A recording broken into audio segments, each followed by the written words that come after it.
What's up, everyone? Tyler Tamboline here, aka Toe Tag and Tambo. Back, little switch up this week. I had to hoop switch up, take the Wednesday show. I'm joining the crew, the fun crew, on the Friday night. Got C-Dome, got my guy JT Hayes. I think JT will be back bright and early tomorrow morning doing a football show for the Off the Chalk with the way NFL sets up this week. But a lot of banter, if you will, in the chat coming in. So we're going to get right to it. All business on this slate. JT, how you doing on this fine Friday evening, my friend? Man, I'm doing good, and it is a quick turnaround here for the Saturday morning show, and it's cold. I'm just happy to be indoors and happy to be warm, and it's a great slate. It's a huge slate, and we got a lot to talk about. So we're gonna try and get this done and boil this down for you guys to really just a handful of games and maybe some other plays throughout, because you could get lost on these 14 game slates. You can also go the opposite direction and go overboard and say, okay, I'm gonna be like really sharp and just overstack a game. This is not the slate to do that. These slates are not the slate to do that. So it's gonna be fun. Yeah, we'll have some spots to skip. You talked about it, 14 game slate. Do have a quick turnaround. I should note quickly too, if I somehow lose power, one of these guys will be taking over because I am on the East Coast. My parents lost their power about half an hour ago. So we'll see how it shakes out. Hopefully it's good. Got, like you said, a short turnaround. Got to do this show, put in the lineups, drink some carbonated wine, and then get back up in the morning for the Off the Chalk show. But another guy that likes the carbonated wine, C-Dome. What's happening, man? How you doing? Yeah, man. No, excited to do the show. We were just talking about it, 14 gamers. So, ready to dive in. And, it's a little cold here today. It's 65 here in San Diego. So had to bundle up with a little windbreaker, but I'm ready to do this. Wouldn't make it in Canada. Geez. Okay. All right. Well, let's dive in, JT. We'll start it off with you. Let's talk about just grand scheme overview, games you think we can eliminate, games you're going to focus on as we go throughout. And then we'll do the quick game by game. We'll do some of the games we've got as sort of fades up off the top. We'll get to those, but what's your thought on the slate up front?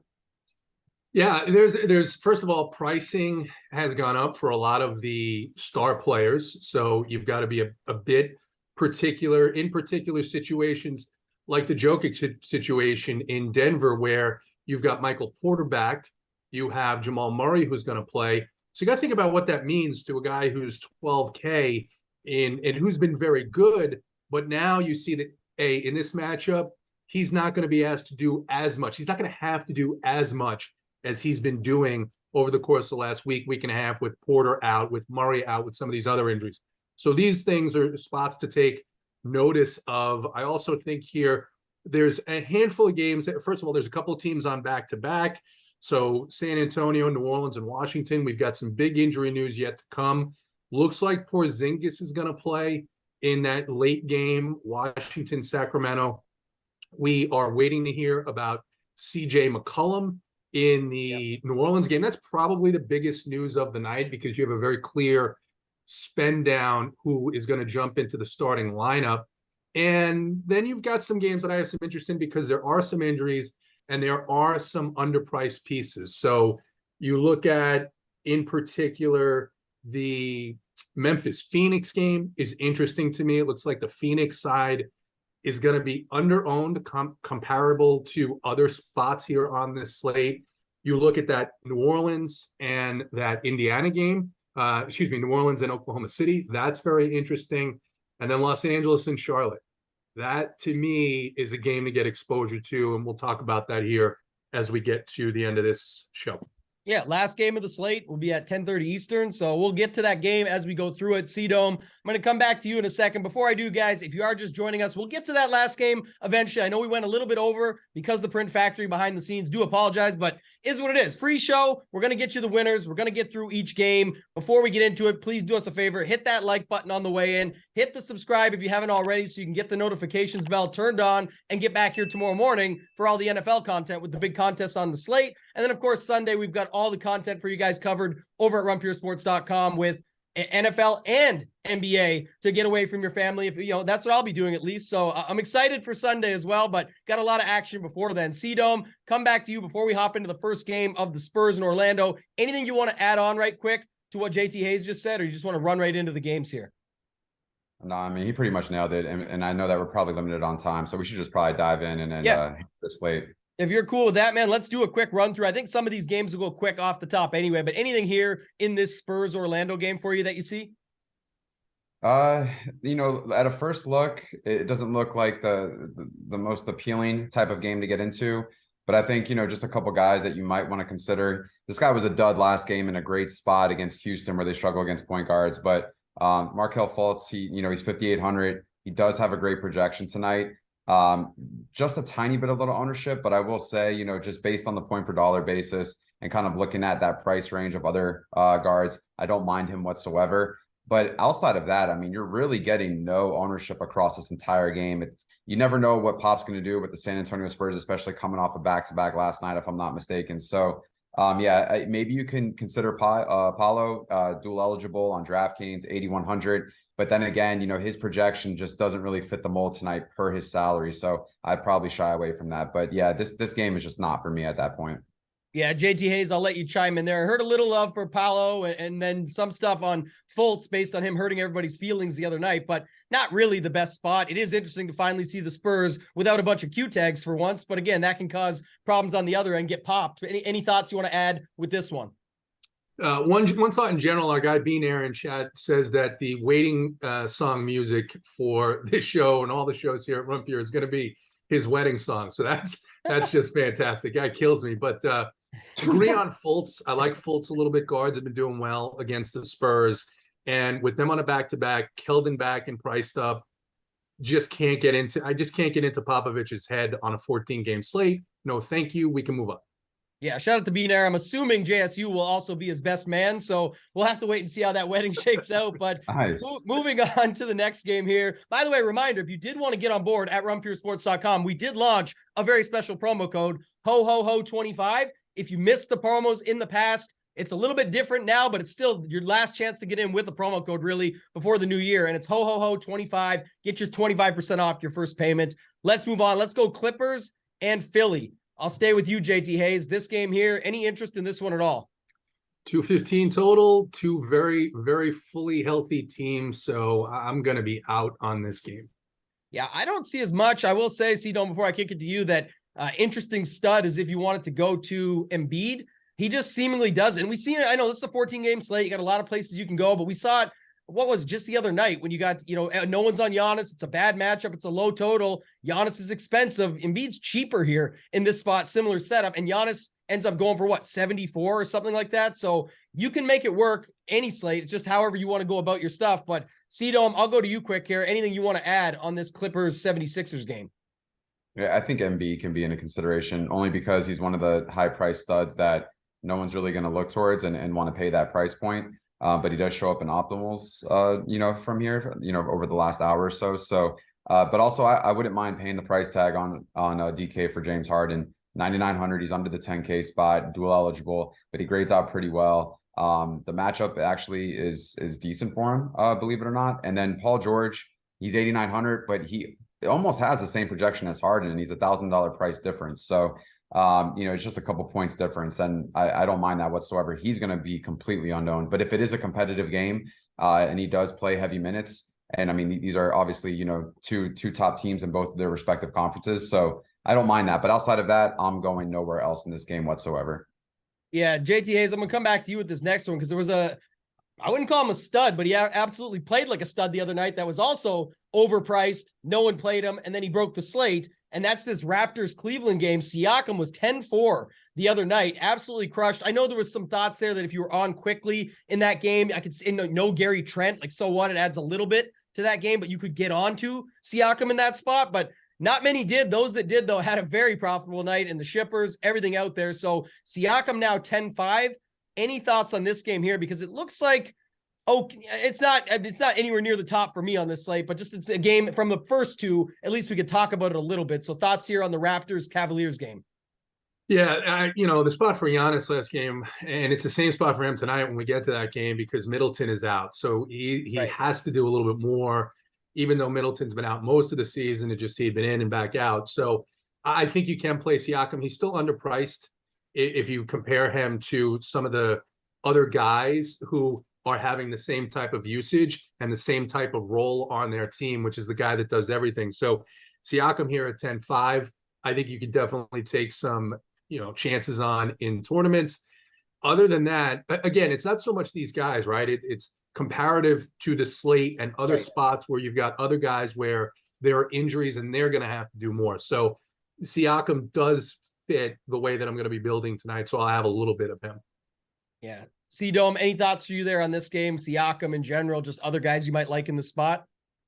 Yeah, I mean, if no one wants to ride the Siakam hot wave, then you might as well take a couple stabs if you are playing 20 or 150. I mean, he is 10.5K. He does have just a little bit better of a projection from the last guy we talked about in Harden. So, do you want to save and go to Harden, or, would you want to play a guy like Siakam who's going to play 40 plus minutes probably? And if this game does stay close, I mean, that 40 minutes is almost guaranteed unless he gets in some form of foul trouble. But when you look at other guys, I mean, maybe you can take a stab at Garland at 7,800. He does have a great projection. I don't mind that price point.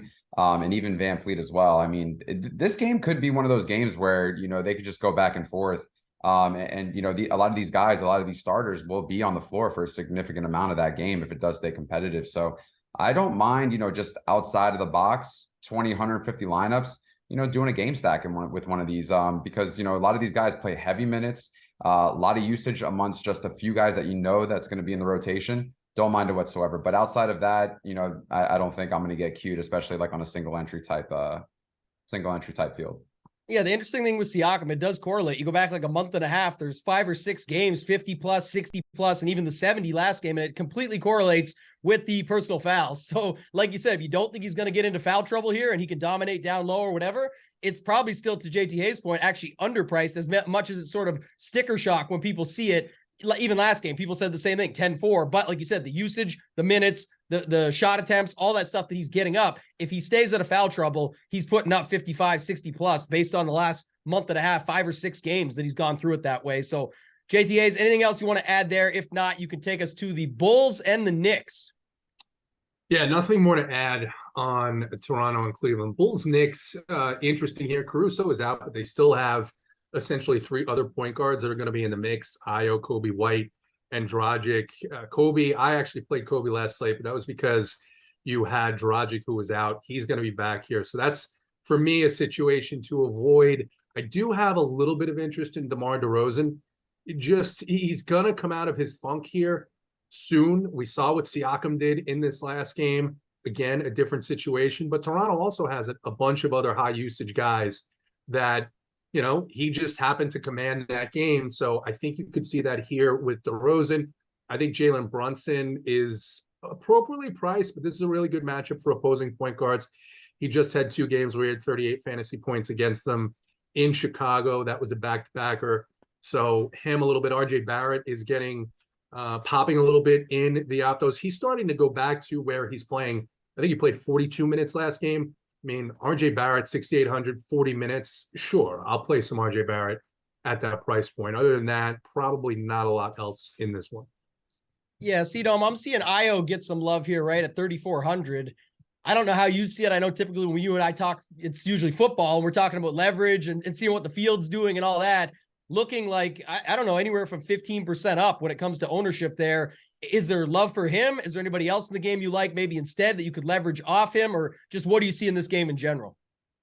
Yeah, I mean, there'd be love for him if one of the big 3 or 2 of the big 3 were out. But I mean, this guy is not, even the 4th guy as far as a scoring option. I think maybe Pat Williams would come before him. So I mean, 15%, this is a price play. I think this is also a play where, because Caruso's out, he gets a bump in minutes. He played 34 minutes last game, but that was 19 points. Don't really think that's going to be on an optimal. It's also negative. It's also negative leverage in regards to that play. I don't like it. You're looking for, a home run with this guy. And it's just, I don't think you're more likely to get the floor, in my opinion. I think where you want to go in this game is Julius Randle. Not getting much ownership, but him and Siakam have the same projection. And when it comes to, the matchup, it's a great matchup for him. He's going to play his heavy minutes as well. I mean, they're somewhat of a comparison, him and Siakam, right? He's going to play heavy minutes. He's going to take a ton of shots. He's going to rebound. I mean, he's had a double-double, I think, like every game the last 5 or 6 games as well. He did just play at Chicago twice, about a few games ago, 50 and 58 points, I think, DK points respectively. Yeah. So that definitely pays off his salary. Love Julius Randle here, so I'll probably have overexposure to him. And then, like JT said, a little bit of DeRozan shares, Levine, don't mind it. And, the public does want to play Jalen Brunson and RJ Barrett. And I don't mind that because you kind of know this Knicks rotation and you kind of know these core guys, they're going to play, they're going to be on the floor. And if it stays close and competitive, I mean, they just scored, 140 points against the Bulls, if I'm not mistaken. So, yeah, you got to run back with them. I like this matchup. Yeah, I mean, we'll get to the plays of the day later and go through everything there. And everyone was talking about it in the chat. If we get to, we'll do 300 likes to make it easy. We got almost 400 watching. It'll pick up as we go on. We started late, but just hit the like button on your way in if you haven't already. Makes it easy. It's the giving season. Happy holidays to everyone. We're going to make it happen. But just a real quick conversation on this game. You mentioned that Patrick Williams, you just sort of glazed over him. I actually kind of like this guy. And the thing is, he is, of course, we know Io is a price play. This is almost $1,000 more. That can go a long way on the slate. But you just gave an example. Randall's 800 less than Siakam. Just using that as an example, you can find the $200 elsewhere. The thing about Williams, 4 of his last 6 games is like 23, 26, 26, 30. He's at 4,500. I think there's floor and ceiling versus Io. Yes, it's a price play, but if you get that floor outcome, I'm not sure how much it's going to work for you for the rest of what you get. Then you need everything else to go your way. I think you can definitely find the money here. And I like the Williams call actually there quite a bit. So I like the Randall call too, but he's one that stood out for me in this spot. JT Hayes, if nothing else in this one, I'll come back to you. We'll go to Detroit and Atlanta here. 233 total. So maybe the first game that we sort of walked into where we can chat a little bit here. Any thoughts on this one?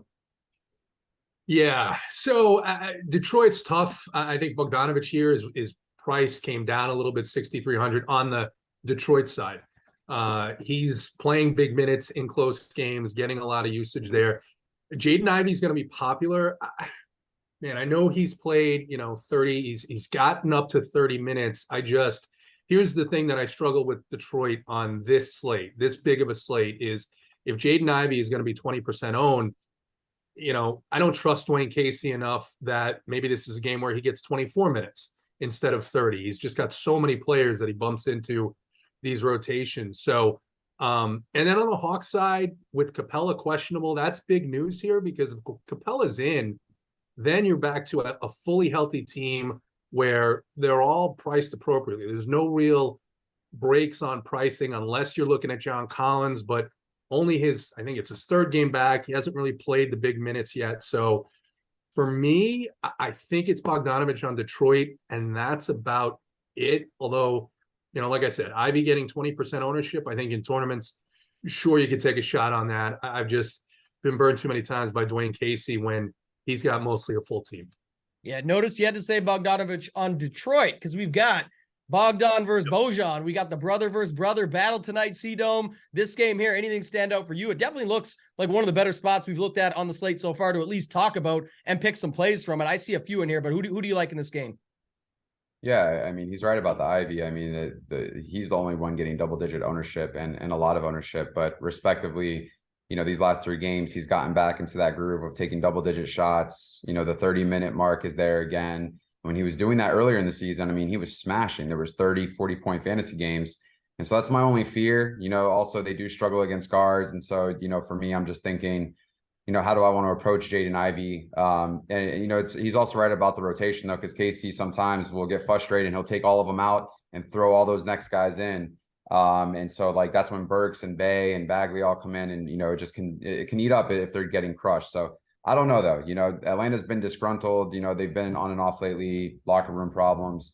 So I'll have to consider, especially see over the next hour, what is it ownership, but I like Jalen Duran as well. If Capella doesn't play, I think that even gives more of a bump to Duran. I think he can smash here. He's a young stud, double potential. He's only 5K. He'll play his 30 minutes. And then I think, one guy that maybe I'm going to consider, because it is a great matchup. I just, we need a little bit more is DeJounte Murray. He's dual eligible point guard, shooting guard, but he is 8,700. But he does have a great projection tonight. It is a good matchup. He plays his 40 minutes. If he's going to shoot 15 to 17 shots, what we're missing, we need those defensive statistics. We need those steals. We need those blocks. That's just something where this guy used to be a triple-double monster last year. We need him to make up in other areas because obviously Trae Young eats into that potential. But outside of that, I don't think I'm going to go anywhere else. Maybe some Bogdanovich shares just for the hell of it. I'm sure these two want to go at it against each other possibly, but the interesting part, and I love that the chat keeps us honest here, is that I didn't know this till right now, but meet the unrelated Bogdanovich boys. in the NBA. So if anything else, I mean, JTA is coming back to you. They're not brothers. They're not related. They have to represent the name best. You're the name king around here. What are your thoughts on this one here?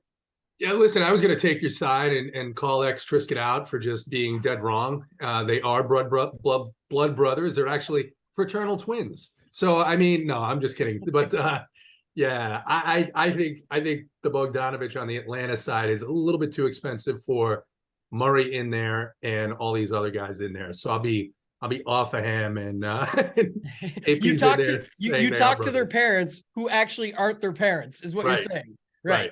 Okay, so we love getting the chat fueled up here. I think that was a good little segue here. I was going to say, too, a couple spots like Duran got mentioned in the chat. I'm okay with that. His price is $5,000. Totally different position. Onesie as a center. I get it. You can only play 2 centers on DraftKings. Actual centers, only that, I'm saying. But the point being, if everyone's on Ivy, it's the same money spent. So you could have a similar roster construction with a guy in there from the same game, leveraging it up that way a little bit. He's still getting some ownership, though, so I'm not sure how much leverage it would actually end up being, but that's good.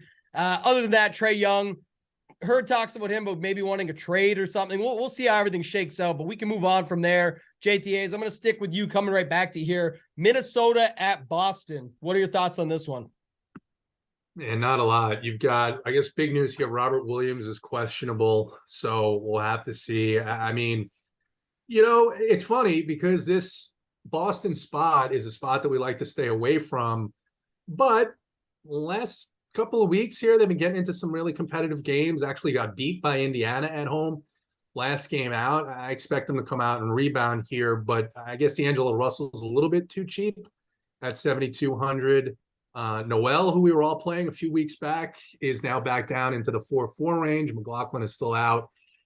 I don't think I'm going to have a ton from this game. I think, Tatum's price came down to 10.8, so he's always capable of going for 70, as we've seen here. It's just not my favorite environment, but I do think there are plays that you could make in terms of leverage off of some of the more popular plays.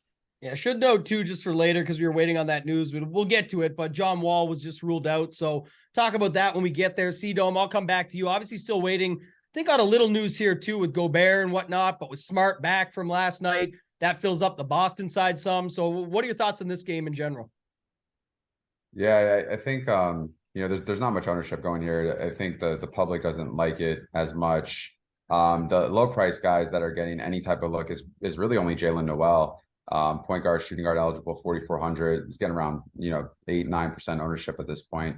But I think 2 guys that really stand out. I think Gobert can do some damage here. I mean, if he's healthy and he plays, for me personally, without Cat, he's getting obviously heavy minutes, but he's been taking a lot of double-digit shots as well. And, at 7,300 for a guy who's going to play, who's averaging 35 minutes right now, he's taking double-digit shots in the paint. He's going to obviously get a bunch of rebounds. There's a lot of upside there. And he could definitely pay off that price tag. He's got a good projection, so I don't mind it. And then Jaylen Brown, Edwards, and Tatum, I think are guys that they project well. But if you're looking for a guy that is a pivot, from chalk or a guy that you think has upside, these obviously are 3 guys that can definitely get you there, and they're low price studs or they're low ownership studs. So I don't mind that. I think, you just sprinkle them in if you're playing 20, 150 lineups, a little bit of Edwards shares, Brown shares, and Tatum shares, I think is more than reasonable. Yeah, Tatum just seems to go off no matter what. Doesn't matter who's there, what's going on, sort of MVP aspirations. He's just doing everything in his power to get this team W's and try and perform. So always okay, but like you say, coming back with a full squad tonight on a 14-game slate, it definitely makes it a harder click. That's why I see no ownership there. Going back to you for a second, JT Hayes, if anything else there, if you want to talk about it, go ahead. But if not, I want to move to the next game. We're about halfway through this slate. So we'll go to the Bucks and the Nets here, 229.5 point total in Brooklyn. What are your thoughts here on this game?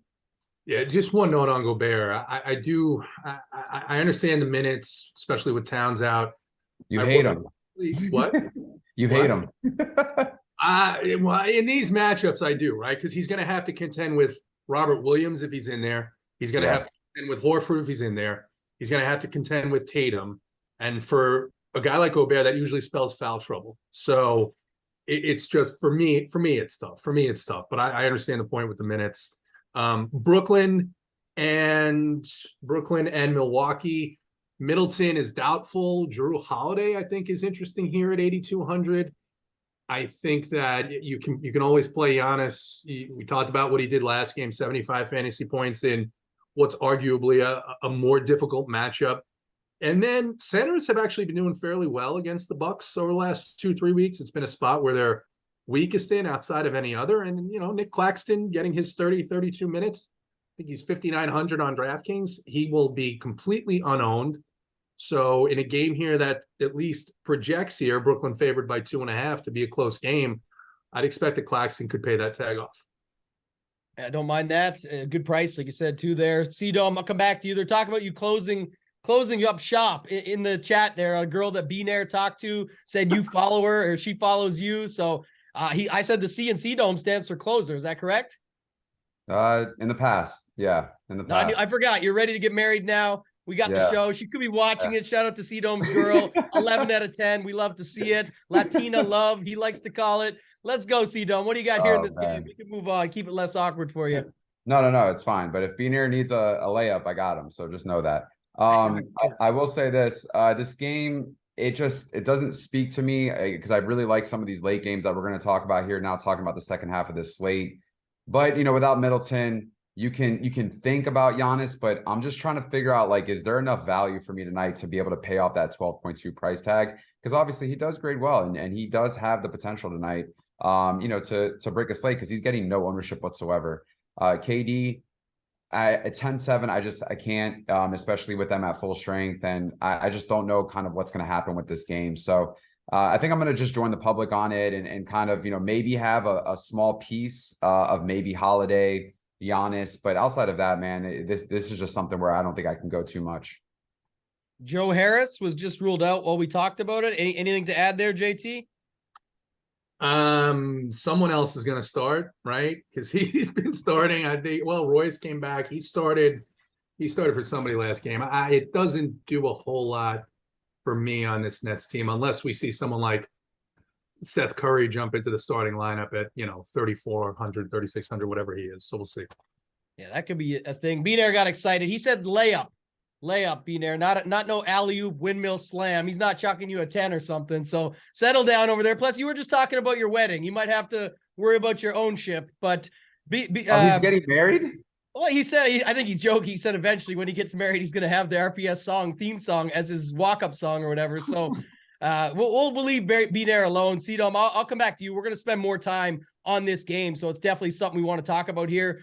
Pelicans versus the Thunder. Some news, but definitely a lot to talk about in this one. What are your thoughts on this game?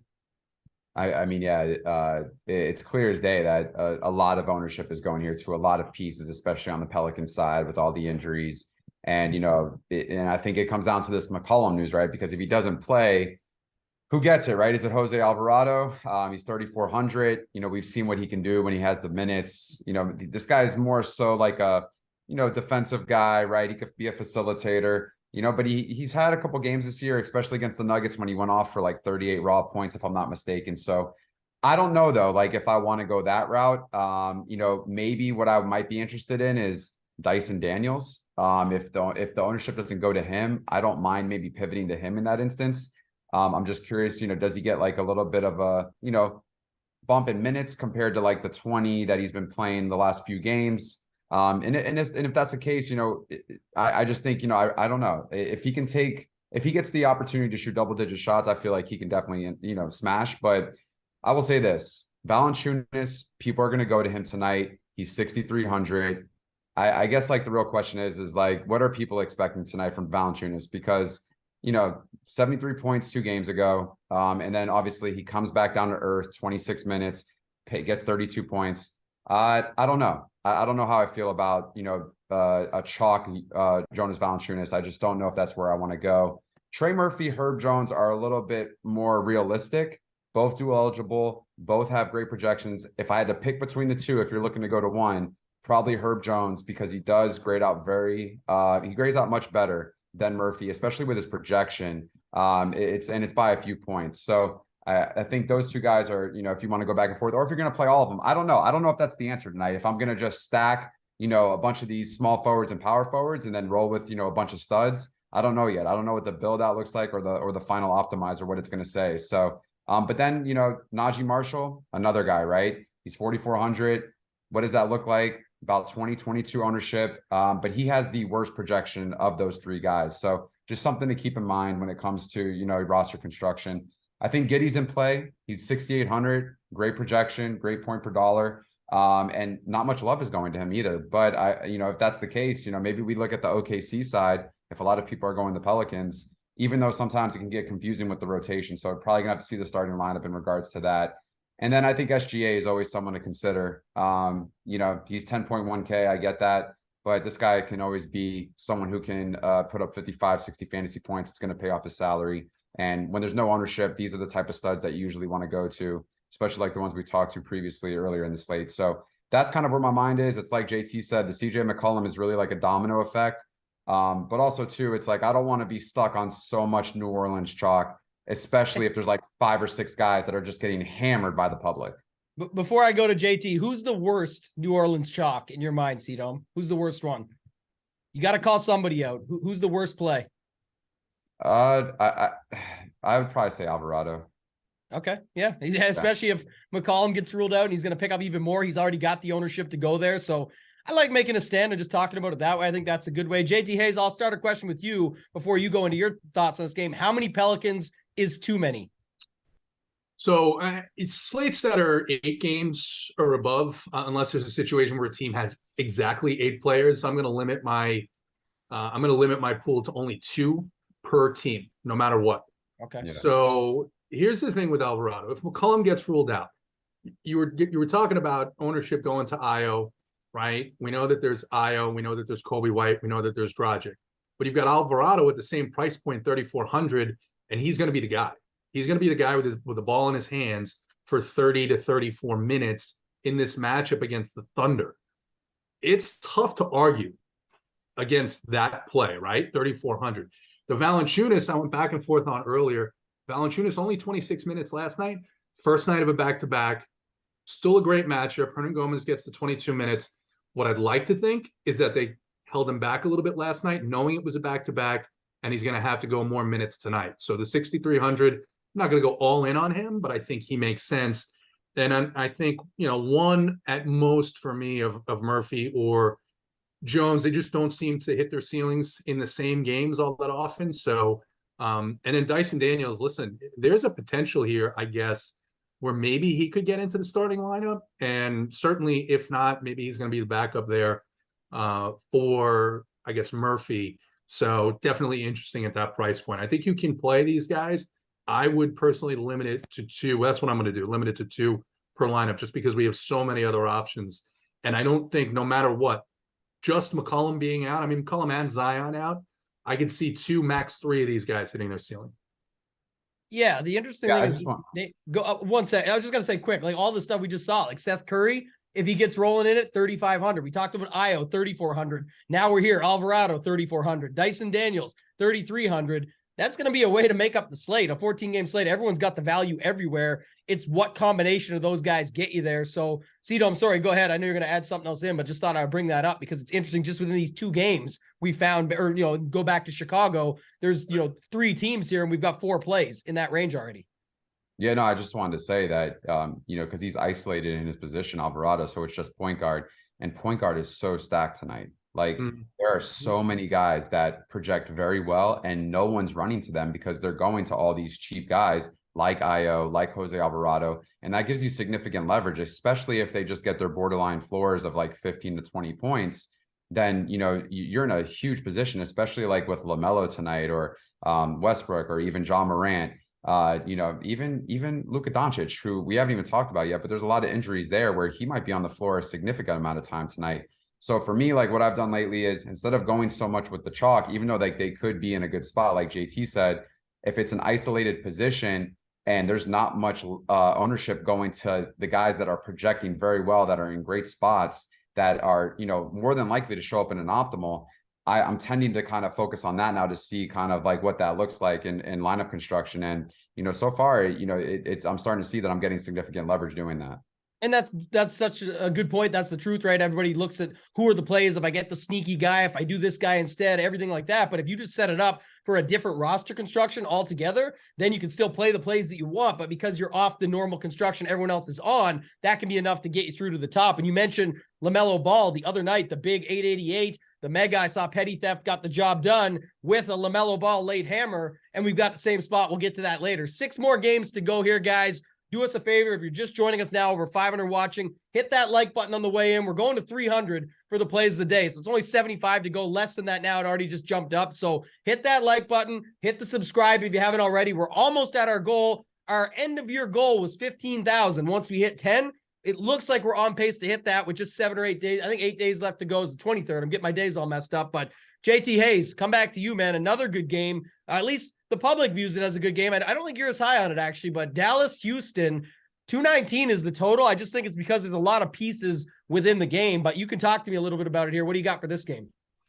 Yeah, a little bit. I mean, Tito made the point that there's injuries here. The injuries to backups primarily on the Dallas side, with Kemba is going to be out. That kid Jaden Hardy is going to be out. Josh Smith is going to be out here. So that means that it's going to be Luka. It's going to be Spencer Dinwiddie, who are going to play big minutes here. The matchup could not be better for these guys. So I think they're interesting. I think, Tim Hardaway Jr. potentially is interesting at 5,500. Christian Wood in this matchup has done really well. And it looks like maybe Jason Kidd is starting to trust him and keep him on the floor a little bit more. Where I take issue with this game is KJ Martin Jr. and Tari Eason projected for 35% ownership in the matchup against the Mavericks, who play really slow. So to Cedom's point just a couple of minutes ago, if you're looking at where you can get leverage, I think not playing Eason and not playing Martin, because what's the real ceiling here? You could say, all right, 28 points, sure, that's 7x, but the floor there is 18 to 19. So I think that, to me, is interesting to look more to this Dallas side than the Houston side. Not saying I haven't decided yet if I'm going to play one of them. I would probably lean Martin, since he's going to get the start here. And then the last point I'll make, and I'd be remiss if I didn't bring this up, because it's the first time I've been on a show with you two guys since you went on your mall escapade. And Tambo, I just got to ask you, how was the mall shopping experience? We heard that you didn't make any purchases, that you were somewhat disappointed in the selection, as we were told. Of course, this was when Sedum was in Miami. He was drinking an absolute jug of carbonated water. But how was it? How was the trip? How did you guys spend the day? You had some beers and hit some shops. Some nice tacos too. Yeah, it was actually great. And he didn't do anything wrong. I wasn't disappointed with the selections. I actually liked the confidence boost that he was trying to give me, get me right in like a Gucci shirt. There was a nice neon blue one that really stood out. It was like a silky feel to it. It just wasn't my style, but he was trying to, like, you could rock that. He's telling me like that's your style, but I really don't think it was. And then when he went to, it was kind of like a beigey yellow fur style shirt that he could definitely rock. I just said, no, thank you. I think we just got to go get some food and some drinks instead. And he was very respectful. He said, yeah, it sounds like a good idea. I got a great place. Went down to Little Italy, incredible food, nice margarita, good drinks, everything like that. Showed me the rooftop patio where the chat was talking earlier about him getting what's the worst number for a Sea-Dome girl, a 6 or a 7, but it's a Cali 6 or 7. A lot of those were kicking around, yes, but not at his house or on his roof. So he's safe if the ladies out there watching. Sea-Dome, give us your thoughts. What'd you think? Yeah, no. I had a great time. Me and Tambo, he's a great dude, man. I will say, I was just really just like trying to tell him, hey, man, you're going into this live final. You look good, feel good. You're probably going to play good. You're going to choose the right combinations, and just was trying to give a little confidence boost, like he said. But at the end of the day, listen, I thought Tambo's got swagger. He's got a sleeve. I got a sleeve. So automatically I was like, listen, you could pull this off. You'll look great in it. And that was kind of like my mentality. But no, he's a great guy, man. It was a pleasure finally meeting him. Really one of the brightest minds in the industry. And yeah, no, it was great, man. Like, we had a great time, great margarita, great tacos. And I'm looking forward to, seeing everyone soon, maybe at the Run Pure party or whatever. You wanted him to peacock a little bit. He did get me, by the way. He got me to a 6th place. That was at King of the Beach. If I had bought the neon blue shirt, I probably would have came first. But we'll live and learn. We'll get back to the next one. Do it next time again. But thank you for the kind words. JT Hayes, anything else you want to add here before I go to C-Dome? You were mentioned a couple things on the spot. Again, quick note, 3,700, Martin, 3,500, Eason. It's just all these value guys that you have to decide on. But these guys are some of the heaviest owned on the slate, at least from what I'm seeing. So anything else you want to add here, JT Hayes? If not, we can go over to C-Dome. No, nothing else for me on this one. All right, C-Dome, what do you got on this one? Yeah, I think, with the injuries that are taking place, they're going to need their main bodies on the floor. And I'm just curious how Houston plays this game, to be honest with you. I don't know if I can invest so much into Eason and Martin, just given the fact that Eason's gone over 30 points one time all season. And I think I would trust Martin more, like JT said, if I had to choose between the two. But I mean, the 35 plus exposure to both of them. And I don't even know, like, what's that going to look like once the McCollum news comes out, if that decreases. But it's just looking like there's just so much heavy ownership going there. And to me, it's just, I just can't do it. So I think I'll focus on Dinwiddie. I think he's in a great spot. Single digit ownership. He projects well. He's only 6,600. I think, he'll be just the second main guy behind Doncic. But then again, Doncic might have to be on the floor a lot tonight too. And, at 12.5 with only 2% ownership, I don't mind taking a couple stabs at him either. So it's just a very unique situation, especially on a 14-game slate. It's like, man, do you really want to pay 12.5K for someone? But then again, there are little windows and pockets of value that might make sense. And so, and if that's the case in lineup construction, I'll definitely have a couple shares of Doncic, just because, he's one of the highest projected, point per dollar guys tonight on the slate. So you got to go there. Yeah, just checking if there's any other news. Looks like not much. Kyrie, Yuta will have no minutes limit. So back to that Brooklyn game, nothing more to really add there. JT Hayes, I'll bring it back to you, man. If nothing else with this one, we can go to Indy and Miami. Indy is it's 223.5 point total. Anyway, I don't see as much here, but anything you want to talk about with this game? Halliburton was questionable. So, that is some significant news here. Miles Turner is 6'6", and that's been a little bit too cheap for him. He's produced well. It's not a terrible matchup. People think Bam and, I can't play guys against Bam, but you can. Vucevic had 50 fantasy points the other night. So speaking of Bam, 8,600 in one of the best matchups. The challenge here is, in terms of this game and how it plays out, with the Heat being fully healthy and the Pacers coming off just a stunning win in Boston, it seems to me like this is a clear letdown spot for the Pacers. So I'm a little bit nervous about this game and paying these prices for Bam and Butler in what really could be a walkover. Yeah. Anything here, C-Dome, you want to talk about? Again, last game too, but someone brought up in the chat, the Woods revenge game, right? But I don't know if there's anything else there, anything else here you want to add, C-Dome, with the news. No, but I do think if Halliburton doesn't play, I think ownership will go to Andrew Nembhard. For sure. He's point guard, shooting guard, dual eligible. He's already getting, a good amount of run on the floor, and he's been in the lineup, but he's also smashed a couple times as well. So I think I'm willing to pay that 4,200 price point, just given kind of, what he's done over the last month in at times when he's been in the lineup as well. So at 4,200, if people don't necessarily want to go here as a value play, I'm willing to go and pay for this type of value compared to where everyone else might go. So Andrew Nembhard will probably be a guy that I definitely highly consider at 4,200. Yeah, I was just seeing too, a little bit of Jalen Smith love. Anything there, JT Hayes? He's so volatile, bro. His price has come down extremely, but you just don't know what the hell you're going to get with him. Like, the consistency is not there, and he's also erratic with the fouls. So it's not the best of matchups too. I could see him easily freaking getting in trouble with Bam down low, and I just don't think that that's something I want to take a risk on. But I do like him as a player.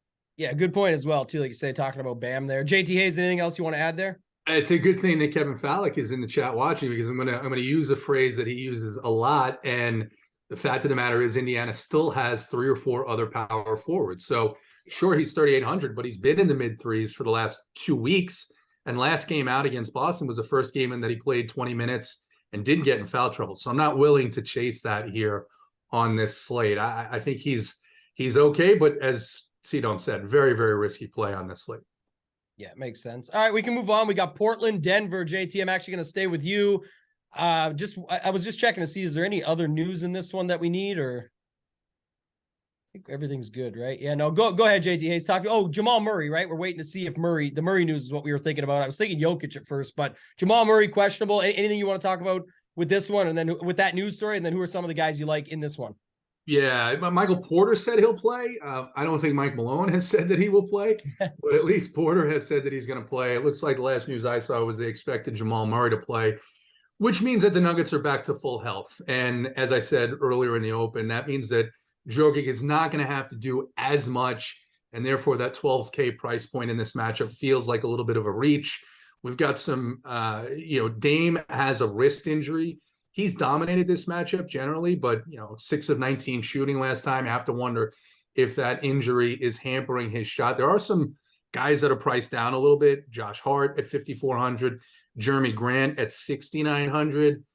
I just don't know if I get there on this slate. I mean, I'll leave them in the opto in the player pool, and we'll see if any of them hit, but it just, I don't know if I get there. All right. C-Dome, anything for you in this one? Yeah, I mean, I'm worried about Jokic, because he is going to get probably around 20% ownership, and he's probably one of the most likely guys to exceed expectations tonight. He does have the highest projection on this slate as far as a points perspective. So I'm going to have some shares of him, especially on like a 20 max. I'll probably match the field on that. But I mean, it is a 12K price tag, so I don't know what final lineup roster construction looks like. I'm sure Jokic lineups will have Pelicans in them. I'm sure that they'll have other value plays that we spoke of, and like the Easons and the Martins. So I don't know if that's a lineup I want, because I don't want to have the same lineup as other people. So I got to see how I can get cute with it and get different, but yet still put myself in a position to have an opportunity to be an optimal lineup. But outside of that, I'm good. I do like the Josh Hart call that JC said, because he is relatively cheap, and he's just a guy that could get going. I know he has the Q tag, but he's going to play 30 plus minutes. And I think the only thing we need from him is he just needs to get back to taking double-digit shots. I mean, if he does that and he's making a couple threes, he'll get some assists, he'll get some rebounds. But at 5,400, you score 30 plus fantasy points, which he has done in 2 of the last 3 games. Don't mind that call whatsoever. Yeah, I'll talk more about it later on this spot, because I think it is interesting, the Jokic situation here. 12K, fair price. He's like, that's the thing about I talked earlier about the other night with Giannis, where he ends up going off. It's not the best spot. This is still a good spot. Like, it's definitely a spot where you could see Jokic just go off for 80 plus. But again, like you said, with roster construction, we've got the money to get us there. I think when it becomes just a little bit more popular, you can look for different ways on this slate. JT Hayes, I'll come back to you, man. I know you like this one. We talked a little bit pre-show on this, some of the spots. We've got 3 games left. We're almost to that 300 likes. So can I just say something real quick? Yeah, add it in. Yeah, Lillard's in a smash spot. He's played 2 games this year already against them, and we talked about this before. This is the area where you want to attack Denver, is the point guard position. He's 10K. He won't be owned, but he's averaging 63 fantasy points per game against them this year thus far. And I will say, we've seen Jose Alvarado scored 38 raw points against these guys. I mean, this is a team that cannot guard the point guard position. Lillard's also coming off a really bad game in OKC, a game that they lost at the end yet again. I think this is a huge bounce back spot. I love it for Lillard. So just keep that in consideration when you're building your lineups. I like the ad. Anytime you can get Dame time is nice if it shows up, like you said. And this is a spot, 10K, fair price. You go back to, funny you used Alvarado in that example. We talked earlier about Alvarado being point guard only eligibility. And then if you use that spot up with one of the cheaper guys, you're forced elsewhere. In this spot, you're flipping the build, putting Dame Lillard in a spot that you can go against the Denver Nuggets here. So don't mind that at all. JT Hayes, anything else you want to add with this one? If not, you can hop over to Memphis Phoenix. Yeah, I think it was last Friday, actually, that C-Dome brought up the point of how bad the Nuggets have been against opposing point guards. I don't remember who they were playing. I don't remember. Oh, yeah, we hammered Westbrook. Yep. And we nailed that. We nailed that. Yeah, so that's a good point. And I love Damian Lillard, as I like to call him, Dame. But Memphis, Phoenix, looks like Chris Paul is going to be underowned here for the spot that he's in, which is going to have to carrying this offense again. So I like him. I'm going to go back to Michael Bridges. He's had a down game 3 games in a row. His price point is down now at 6,400. This is a fast-paced matchup, which suits him a little better than some of these slogs like they were playing against Washington. So I like him a bit here. Memphis, you've got Bane, who is questionable. That's an upgrade. If he plays, it's just really tough to play anybody here. If he misses, then Brooks is a little bit too cheap at 6K. John Contra, who hasn't done anything recently, I think is 3,800. But it looks like Bane is going to play, which means it's going to be really tough to play anybody on the Memphis side. Yeah, the situation here, like it doesn't look like a bunch of ownership, but just with Ayton and Paul, because Booker's out and all that, you're seeing a little bit of love there, C-Dome. But anything else you've got in this one, other guys that you like in this spot? Yeah, I mean, JT's right. Like, what does that look like now with Bane? Because we know he's going to take a ton of shots, a ton of threes. It's probably a downgrade to Brooks. I don't know how much that affects Morant yet. I think we'll have to see kind of a couple games what that looks like, especially with him back in the rotation. But I think, you know, you can look at this Phoenix team if you want, especially with Booker not playing. You know, obviously they've been, you know, down with Johnson and Crowder not playing either. And I mean, it's really just these main three guys, Paul, Ayton, and Bridges. So of the three, Paul has the best projection and also is grading out the best in regards to, you know, him populating right now as you run lineups. So maybe him, but that's the point guard position, right? So you're going to have to make decisions tonight on where do you think the value matters most and where do you think you want to spend up the most. So, but outside of that, man, JT's right. I'm staying away from the entire Memphis team. I don't even think I can give a look at Morant tonight. I'd rather go Lillard in this situation. Yeah, I don't mind that. Like I said, it's always tough. And with Bane coming back into the mix, you know, these guys are some of them like Bane, especially Bane Brooks, both when they're together is even worse, but they're usually ball hogs in their own right on top of everybody else on the team. They have to share the ball with. These guys just take a ton of shots. So it's always tough to mess with that. Last two games, JT Hayes, come back to you for the first one. Then we'll get to the late hammer with Charlotte and LA. But first, we got to do Washington, Sacramento. Thoughts on this game? What do you got here? We've got, I think, a little bit of news we're waiting on, right? Porzingis has been upgraded to questionable. A couple of little pieces that came in here as we were talking about those last couple of games. Quentin Grimes for the Knicks is going to play, and at 4,700, I like him. He had two really good games against Chicago the last two times they played, so I like him at that price point. And then, not that you could trust this all that much, but Nate McMillan of the Hawks says that John Collins will not have a minutes limit tonight, so makes me somewhat interested in him at 5,300, the way that Detroit has played against big men. So a couple of pieces of news there. And then on to the Washington-Sacramento game. Yeah, I mean, Porzingis in gives me a little bit more interest in this game because without him playing, I looked at this as a potential blowout spot. It is a 9-point spread here in favor of Sacramento. On the Sacramento side, I said this, I tweeted this out last game. I think it was what's today, Friday, Wednesday night, we were watching the Sacramento game, and I don't know what it is about this team, but they just feel like they have to have a 12-man rotation. So it's really, really frustrating. Rashawn Holmes went through a shoot-around. He's questionable. That adds another body to the bench there, and then you have some really high prices here. De'Aaron Fox is 8,800. Sabonis is 10,600 now. 5,200 for Harrison Barnes, who is playing like 38 minutes a game in this matchup. That's fine. On the Washington side, you got Beal at 8K. If this game stays competitive, it's a pretty good spot for him. I just don't find myself having all that much exposure here. What about Terrence Davis, right? The Holmes news, like I say, is questionable, but what about Terrence Davis? He's 3,600 as well. Another guy that falls within that range. Yeah, so he's popping in projections.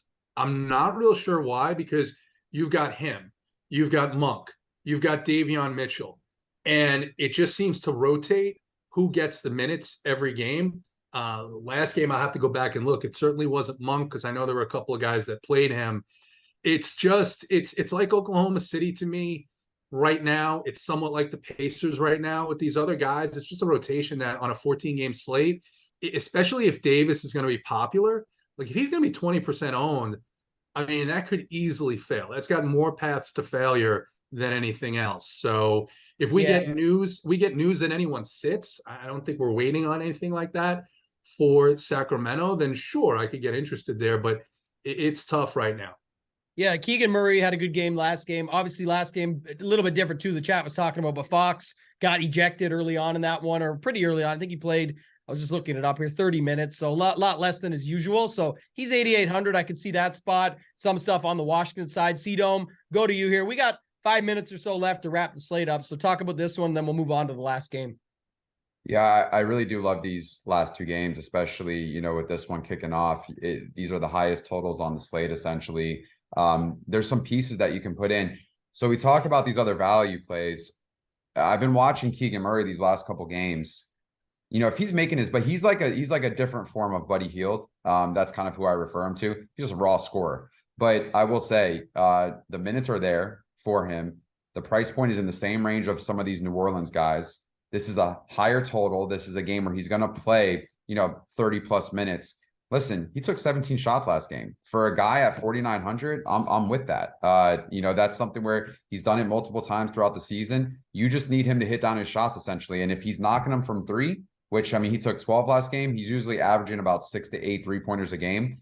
If those are going in, this is a great spot. And this is a game that can go back and forth. It could stay competitive and stay close. I don't mind it. I think another guy to consider is, like JT said, Harrison Barnes. He's not the sexiest of, players, but, look what he's been doing. At 5,400, if he can get you that 35 to 40 point fantasy game, he's done that a couple times this year. And, the last 5 games, he's been pretty damn good. You just need him probably to take a couple more shots. And outside of that, maybe a couple assists and he gets there. So not out of the realms of possibility. So I don't mind that either. And then Domantas Sabonis, you have to consider him. He's been on fire. 2, it's a great spot for him. 3, he has a really good projection tonight. No ownership whatsoever. And he's showing up in lineups. Once again, late night hammer. He's been on a roll. He's going to be on the floor. You don't have to worry about him as long as he's out of foul trouble and him and Porzingis are not going crazy with one another. I don't mind it. So, De'Aaron Fox is someone as well that's popping up. And then if you want to look at maybe Kuzma and Porzingis, these are other guys that you can take into consideration. And once again, it's all about lineup construction. So, but high total, this game's going to play fast. I don't mind it whatsoever. Yeah, Sabonis has been on a run too. So you talked a little bit about it. It's been a good stretch for him. 10-6, center only, obviously eligible. So anything from you, JT Hayes? Anything you want to talk about here? No, just if it does play close. Brad Beal's ownership projection is 3.5%. And if it plays close, it's going to be, I think, largely due to him distributing. So that's the only thing I'd add. He's taking the shots too. 20, 20, 17, the Yep. last 3 games. And then on top of it, some of the guys Cito mentioned, Barnes, Keegan Murray.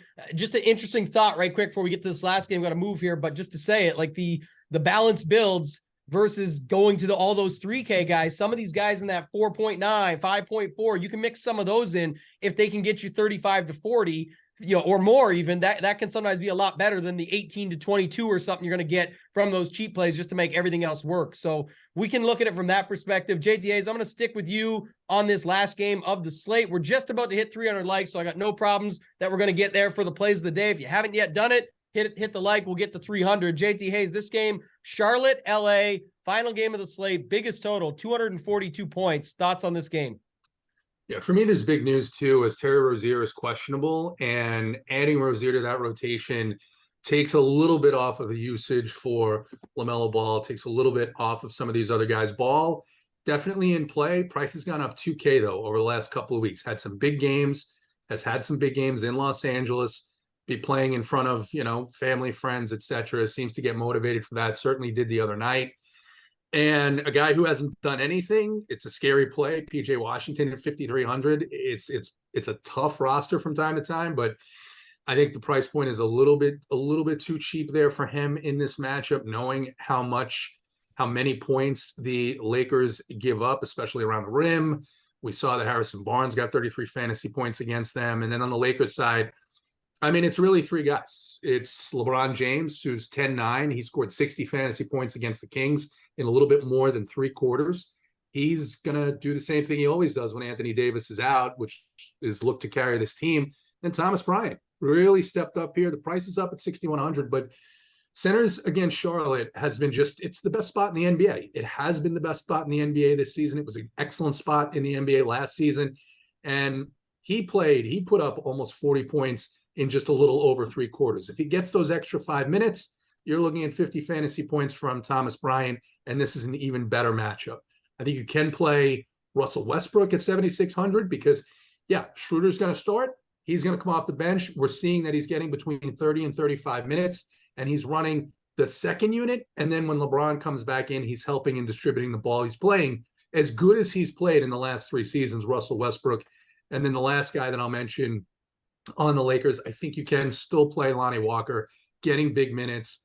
being a big part of this rotation, 5,400. Again, two teams in really, really good spots.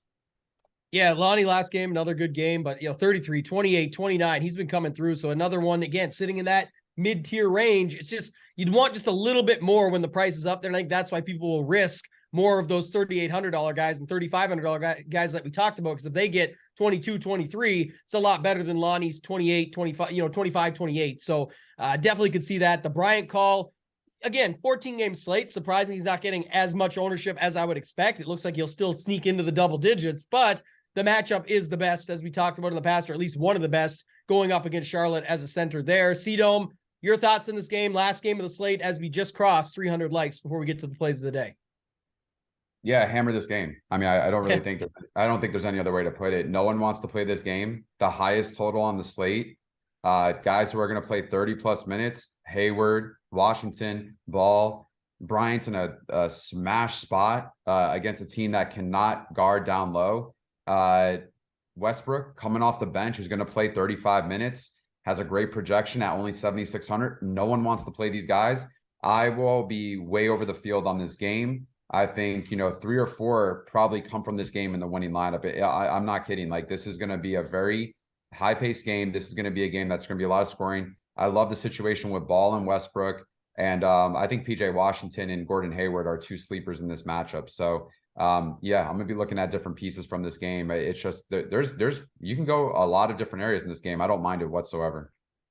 Yeah, it's not my play of the day. We're about to get to them anyway, but I'll just say a last piece in this game. Someone said it in the chat, and I was loving it for $200 less. We literally just watched Sabonis eat this team alive, and Mason Plumlee is not Sabonis, but on the opposite side of this game, it's another pretty good spot, I think. So if he could put up a big game at 5,900, that would be some good leverage for you, just going to the opposite side with the $200 less pivot in the exact same spot. Play both, maybe. Maybe that's the answer. Use up your 2 center spots on this game. Like you said, C-Dome, you said play everybody. So why not, right? Do it in this game. I think it's definitely a spot for those prices you could get there. JT Hayes, you had something? No, I was going to say play both. Yeah. Play both. That takes you immediately out of having to worry about playing multiple 3.7, 3.8 guys, which I just think they're volatile tonight. Yeah. The other thing too, and we're getting to we'll get to the plays of the day here in a second. We're going to start with the carbonated wine play of the day. We'll get to C-Dome, but I will say this. Someone, my guy David in the chat said, okay, C-Dome, I'm going to ride with your late night hammer take. I seen in the chat all night people saying it sucks to only have single entry on a slate this big because it's tough to pick where you want to go. That might be your answer. Treat it like a 2-game late game slate. Fill your lineup up with those plays. You want to get 1 or 2 from earlier in the games just because, that's fine too. But sometimes just slim the slate down and get it down to these last 2 games and plug in a couple of values, make it work with what you like. There's nothing wrong with that. And if nothing else, you get that little taste at the end. Maybe you are going to climb up and have everything just go your way. And if you get overtime, it's a late night, pound another carbonated wine and move on and sweat it out, see what happens. So that's going to do it for this slate, guys. Before we go, we're going to get to these plays of the day. C-Dome, I'm going to start with you. I think it's the carbonated wine play of the day. It had like me in the back in a bistro getting shown some clothing or something. What do you got here in this game? Yeah, I on this slate, I should say. I like quite a few plays, man, but I will say you automatically get different and shave off half the field. Thomas Bryant, center, 6,100, and you get a discount from the chalk Valanciunas. He's just in a way better spot. As we know, Charlotte can't guard down low. He played an enormous amount of minutes last game. It seems like he's just going to be that guy down low for the Lakers. And yeah, I think this is a great spot for him. So that's going to be my play of the night, man. So late night hammer, told you a lot of plays from this game, but he's a piece that I really want to focus on for this slate. Yeah, I like it. I got it right. It was the carbonated wine play of the day. It was me in a plaid type suit in the background getting shown some wonderful garments at a store. What was it last night? The Balenciaga. It was something along those lines. So yeah, bro. we'll leave it at that. You need good clothes. You go with C-Dome to the mall.